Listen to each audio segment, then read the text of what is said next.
बीच किसानों के मुद्दे पर राहुल गांधी क्या कुछ कह रहे हैं, सीधा आपको सुनाते हैं।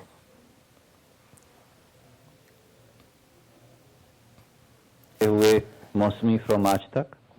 राहुल, आपसे पूछना चाहते हैं, हम लोग सिंगू लगातार जा रहे हैं और वहाँ पे कई किसानों ने अपनी जान गंवाई है, उनको शहीद का दर्जा वहाँ पे दिया जा रहा है।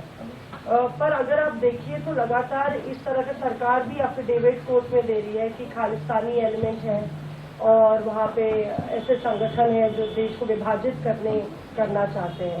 इस तरह का एफिडेविट सुप्रीम कोर्ट में भी सरकार दे रही है। तो क्या आपको लगता है क्या अंजाम है इसका? और कई नेता सिंघू बॉर्डर पर गए, अरविंद केजरीवाल भी गए। अगर कांग्रेस से लड़ाई लड़ रही थी कि आपने मुनासिब नहीं समझा कि वहाँ जाना चाहिए? ये तो मैंने आपको समझाया कि हम किसानों के लिए कांग्रेस नहीं कर सकते। देखिए,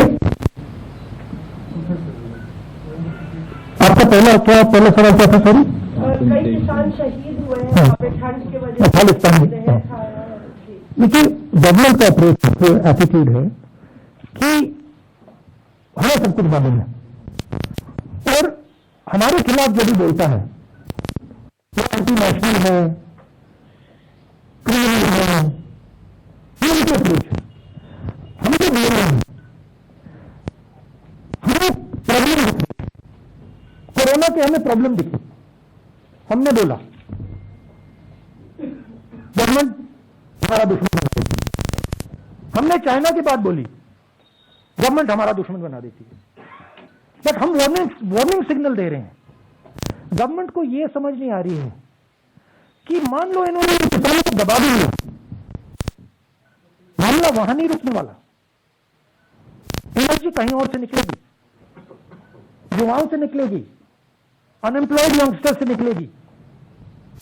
तो हम वार्निंग दे रहे हैं कि देखिए, आपने हिंदुस्तान के किसानों पर आक्रमण किया है, यह आप मत कीजिए, आप उनकी शक्ति को नहीं पहचान रहे हैं। तो ये रियलिटी, इनकी अप्रोच ही गलत है। ये सीखना नहीं चाहते हैं, ये सोचना नहीं चाहते हैं, ये सिर्फ बोलना चाहते हैं। इनको सिखाया गया है, आरएसएस के लोग उनको सिखाते हैं कि देखो, ना तुम्हें सुनना है ना तुम्हें समझना है, तुम्हें बस बोलना है। और बोलने में ये टॉप ग्रेड है, बट सोचते नहीं है। और देश को चलाने के लिए बोलने से ज्यादा सोचने की जरूरत है। Thank you. I go one by one. Anil Vajpayee ji from Amar Ujala.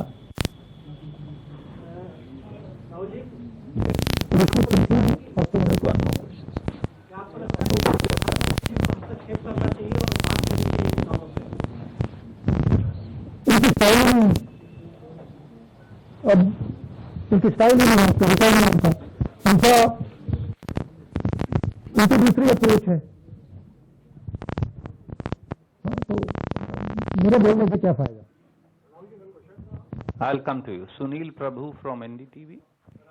Sorry, I'm not attempting to distract, but just going on Raman's point about the leadership issue and how you take it forward. I'm not going to get into that. I know that. I respect that. Because the idea is to take it somewhere else. I'm not going there.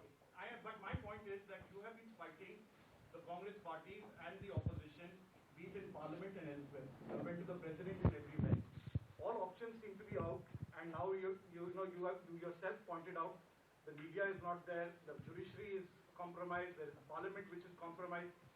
Where will justice come for the farmers? That is the critical issue, and especially in the fact that there is a leadership crisis within the opposition. I believe in the spirit of this country. I do not believe that you can impose. तो आप सुन रहे थे राहुल गांधी को। दरअसल राहुल गांधी एक press conference को संबोधित कर रहे हैं और उन्होंने जो नए कृषि कानून है, एक बार फिर से उनका विरोध किया है और साथ ही कहा कि किसानों को ये कानून बर्बाद कर देंगे। राहुल गांधी किसानों के मुद्दे पर प्रेस कॉन्फ्रेंस कर रहे हैं। लगातार हम आपको सुना रहे कि राहुल गांधी ने क्या कुछ कहा है। दरअसल मीडिया से बातचीत में राहुल गांधी ने एक बार फिर से किसानों का समर्थन किया। The thousands of crores of rupees that Narendra Modi ji has. We cannot put thousands of crores of rupees in social media. We cannot. But this is an advantage for us. Because it makes us, forces us to be pure. It forces us to be honest. It forces us to tell the truth. This is good. I don't have a problem with it. I think broadly I will tell you, if you step back a little bit, what has happened is that the vision that India had for itself from 90s has collapsed. What used to work in the 1990s does not work anymore. So India requires a new vision. It requires a new imagination. And this is all the turbulence that is taking place because India does not have a vision. And Congress Party's job and its skill is in providing that vision. So you will see that we will provide India with that vision. There are many millions of people in India who do not accept this nonsense that is going on in the country. And they understand that there is a massive failure taking place. We used to be preeminent economy in the world. We are laughing stock. We are complete laughing stock. We cannot give our youngsters jobs. Our farmers are sitting outside in the cold. I don't know why Narendra Modi thinks this is something to be proud of. This is something to be ashamed of. The whole world is looking and saying, what is going on? Why are lakhs of farmers sitting outside Delhi? So he is destroying India's image, which the Congress has built. Slowly, Mahatma Gandhi first. Slowly we built it. वो उसको उड़ा रहा है. मतलब फाड़ फूड़ के फेंक रहे हैं. So that is the reality. We need to conclude. I'll go to Vijay Lakshmi first. Sir, JP Nadda ये भी बोले हैं बीजेपी अध्यक्ष कि जब आप विपक्ष में होते हैं तभी आप फार्मर्स के साथ सिंपैथाइज करते हैं, वरना आपकी सिंपैथी ये सवाल करते हुए भट्टा परसोल में हम सरकार में थे. Please tell him to read the newspaper. और दूसरा एक सवाल और कर्जा माफ हमने 72,000 करोड़ रुपए किया. और लैंड एक्विजिशन वो बिल भी हमने पार्लियामेंट में ऑपोजिशन में पास नहीं किया था, हम सरकार में थे. But anyway, JP Nadda is not anybody I'm answering to. बहुत बहुत शुक्रिया Samia. The Prime Minister tweeted about what happens at Capitol Hill, but he's not spoken a word about the farmers who have been dying at the border. What do you make of the Prime Minister's silence on several farmers who've lost their lives at the border? Well, I remember the Prime Minister saying, "Is bar Trump Sarkar." I remember in Texas it was that, he was holding his hand up and saying, "Is bar Trump Sarkar." Sorry. I'm not Trump.